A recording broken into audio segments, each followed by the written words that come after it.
Hi there, this is Jonathan Ginsberg, and welcome to another edition of SSD Radio.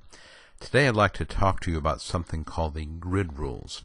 And the grid rules are an argument that you can use to win your disability case. And if you followed SSD Radio or my blog at SSD Answers or any of the other websites that I've got out there, you know that in my view there are essentially three ways to win a disability case. One is you can argue that your limitations of your medical problem meets a listing.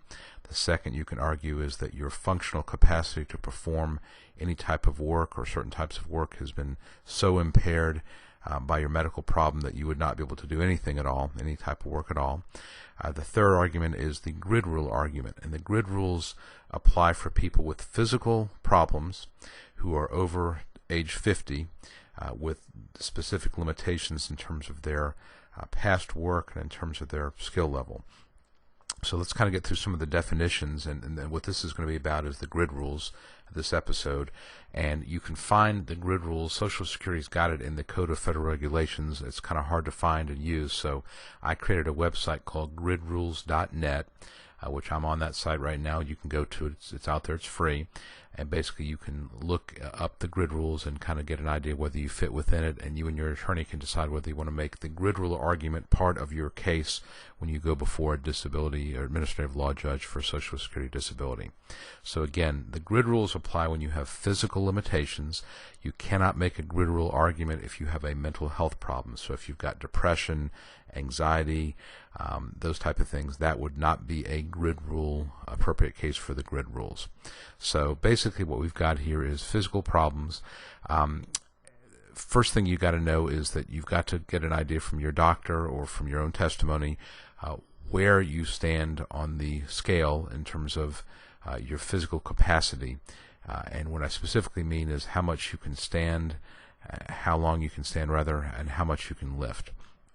Social Security divides physical capacity into sedentary, light, medium, heavy, and very heavy. For purposes of the grid rules, we only need to concern ourselves with sedentary, light, and medium. A sedentary job is one that you can do sitting 6 out of 8 hours in a day, and you only have to lift 10 pounds occasionally. So it's a fairly much of a sit-down type of job. I mean, an example of that would be a surveillance system monitor. You're sitting at a table and you're monitoring security cameras, and there are other types of sit-down type of jobs that fit into sedentary. These are the easiest jobs that exist in the economy. A light job is one that you have to be able to sit and stand rather for 6 out of 8 hours in a day, and you have to be able to lift 10 pounds frequently, 20 pounds occasionally. And that might be some sort of a machine operating type of job. It could be a fairly high skilled job. Being a nurse might be a job where you have to stand and be on your feet, but you don't have to do a lot of lifting necessarily. Other nursing jobs might be at a heavier level, but and we'll talk about how to find where you fit on that scale in a second. But basically, a light job is one where you're standing, I'd say most of the time, and lifting more than just a minimal amount of weight. A medium job is one where you're standing for 6 out of 8 hours in a day, at least, and you are lifting 25 pounds frequently and 50 pounds occasionally. This is more construction type of work. This might be a machine operating type of job where you're lifting spools of things or crates or pallets, things like that. And this is a heavier type of job that Social Security defines as being medium. Then when you get into heavy and very heavy, those would be things where you're lifting more than 50 pounds, 100 pounds, and so forth. But the grid rules really don't apply to medium and heavy work. And the second thing you need to be, but basically here's our physical limitations for the grids. Next, you need to know, of course, what your education level is. How far did you go in school? And if you've got very, very limited education, that's going to help you with regard to the grid rules. And then your transferable skills, which I'll get to in a second. Let's kind of dive in and get some examples of how the grid rules work. Let's look at the sedentary grid rule table. And basically what this means is you can be found disabled even if you can do certain types of sit-down type of work or sedentary work. So the concept behind the grid rules is recognizing that people who are older with a limited education can still be found disabled even if they can do some kinds of sit-down work. So really what it does is it makes the standard for disability a little bit easier. And the logic here is that sedentary or really simple, very, very light, easy, I shouldn't use the word light, I mean very, very simple, low exertion type of jobs, those jobs are going to be something perhaps that a older person could do, but it's going to be very hard to find those jobs because it's going to be very, very competitive. Real simple, easy jobs in the economy.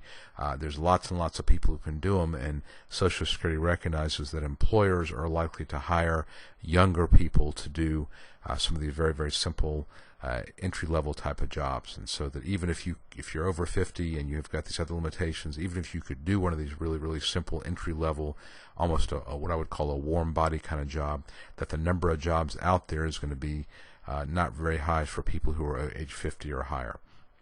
So let's take a look. Here's an example of a grid rule that someone at age 50 would fit into. So what we've got here is grid rule 201.12. It is an individual who is age 50 to 54, so let's say a 53 or 52-year-old female, let's say. She is a high school graduate, but does not have any knowledge or particular information that would allow her to enter into skilled work, and I'll get into those terms in a second.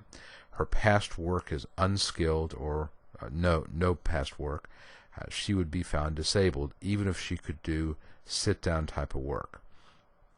And now by contrast, we have a person here who's age 55, a little bit older, high school graduate, but no direct entry into skilled work, but has transferable skills from a past job. That person would not be disabled.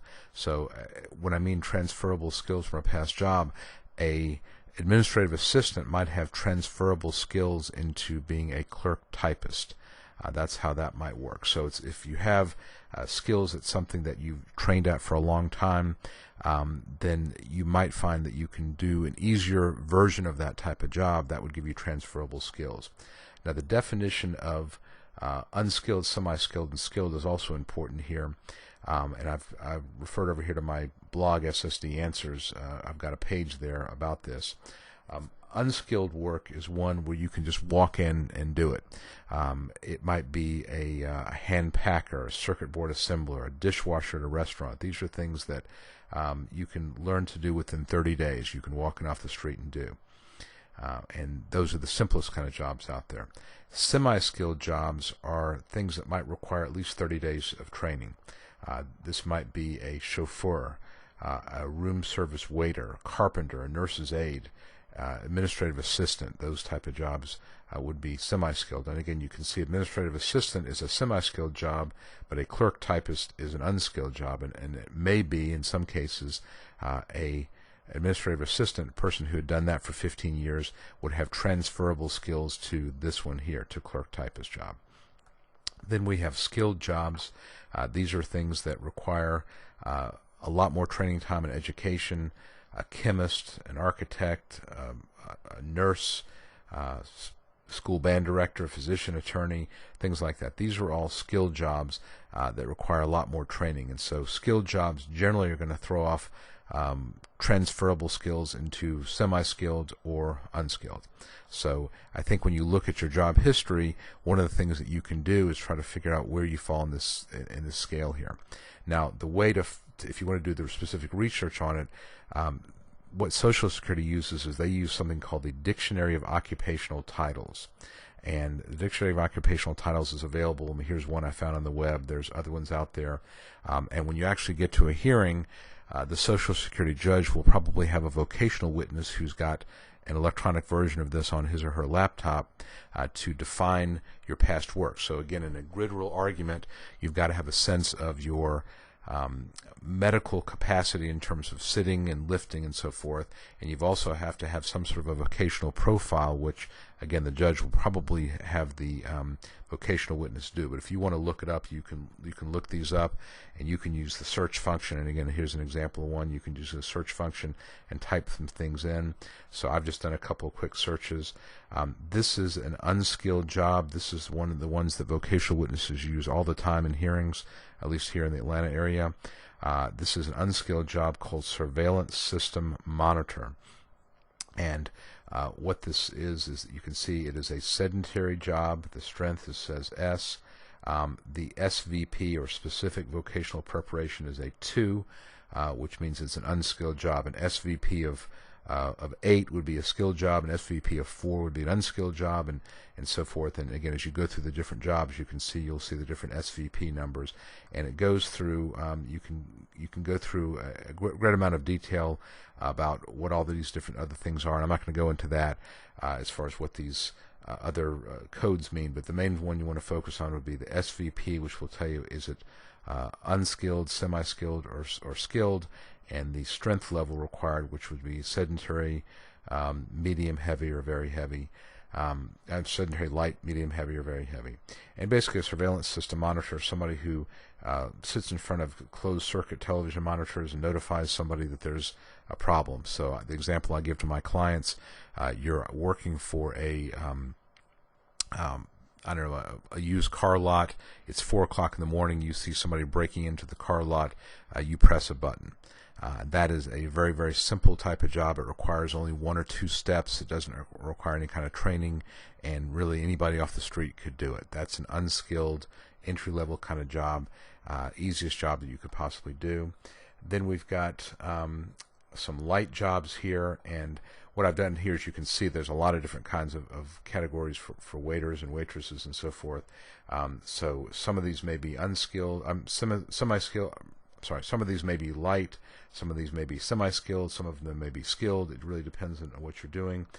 So let's take a look at this one here. A takeout waiter at a hotel and restaurant. This happens to be a light job. It is an SVP3, which means it's a low-end, semi-skilled kind of job. This would be a person who serves customers at a takeout counter at a restaurant. So that is an example of a semi-skilled job. By contrast, here is a head waiter job. This one is a light job, but you see the SVP is now 6. So this is kind of a more of a semi-skilled to skilled kind of job. This is one where somebody has supervisory authority. So you can see it within the waiter category. There's a lot of other, a lot of things there that would be you could change the category from unskilled to skilled. Again, a formal waiter here would be a semi-skilled job. It's also light, so you see different ones. And the other thing which is kind of interesting about the DOT, or the Dictionary of Occupational Titles, is that some of the categories here have not been updated very much or very recently. I mean, we've got here a category for being a waiter in a dining car and a train. I suspect that there's probably not a whole lot of those jobs out there. You don't normally see vocational witnesses finding that people could do that type of thing. You can see this is a very low-end semi-skilled job, but it's light.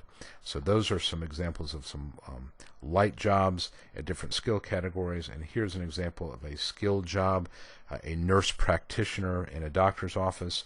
This again is a light job. It's also an SVP 8, which makes it a skilled job. This is a person who works directly with a doctor and really provides medical services to people. So you need to get a sense, again, when you're going back to these grid rules, of where you fall in this semi-skilled or skilled type of thing, whether there's transferable type of skills, and also as far as your education is concerned. So that's kind of generally how the grid rules work. Like I said, you can go to the Dictionary of Occupational Titles. Here's one at occupationalinfo.org. That's where one exists. The grid rules, like I said, are at gridrules.net, and I've got grid rules going up through medium. As you'll see, by the way, with medium work, if you were limited to medium work, there's really not a whole lot of situations where you'd be found disabled. Because again, if somebody can do medium work, they could also do light work, sedentary work, and so forth. But somebody who can do medium work, that's a pretty high level of effort to be able to do and still be found disabled. You have to be age 60 to 64 with a very limited education and very limited skills to be found disabled.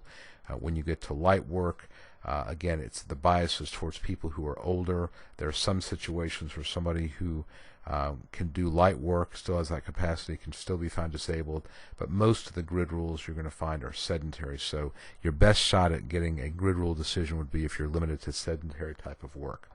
Now, I've posted some examples of how the grid rules work at my website, which is georgiasocialsecuritydisabilityattorney.com, and I've got here /gridrules.html, and here's some examples where I've posted some case studies, and again, you can see, you can read the case studies. I'm not going to go through them here, but if you go here, and I'll post a link on the show notes here, but here's a grid rule of a person who's 51 years old, a man, high school education with past work at heavy, semi-skilled, and no transferable skills, and he was able to meet a grid.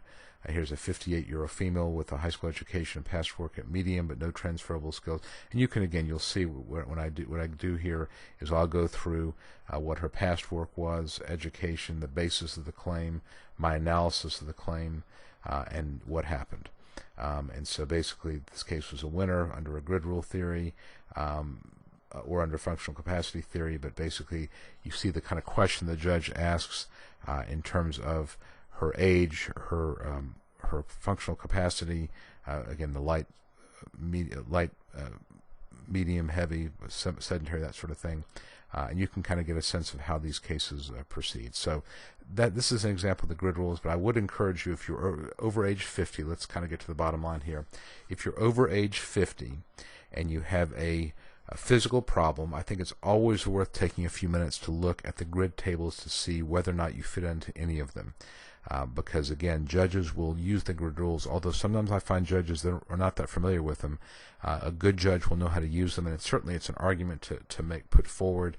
When I go into court, what I will do is I'll say, Your Honor, I've got two different arguments here. One is I may argue functional capacity on the grounds that my client's impairment leaves him unable to perform any kind of work reliably for more than 6 hours in a day. That may be a functional capacity argument. I would also say I think the grid rules may apply at 201.04, and at least make the judge aware that the grid rules may apply here. And again, sometimes we don't know what the definitions of the work are going to be. That's something the vocational witness will testify about, but if you can at least sensitize the judge to the fact that the grid rules might apply, that can be helpful to you, and maybe get the judge thinking this is a case that should be approved based on the grid rules. So that is my little introduction to the grid rules. Again, I would encourage you to visit gridrules.net.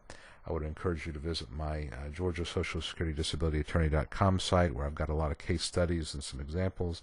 And then I would, as far as some definitions, I've got them over here in the SSD Answers blog, if you want to do some research there. And then, of course, an example of the DOT at occupationalinfo.org is a good place to go for that as well. So I hope this has been helpful. Keep those questions coming. And until next time, this is Jonathan Ginsberg signing out of SSD Radio.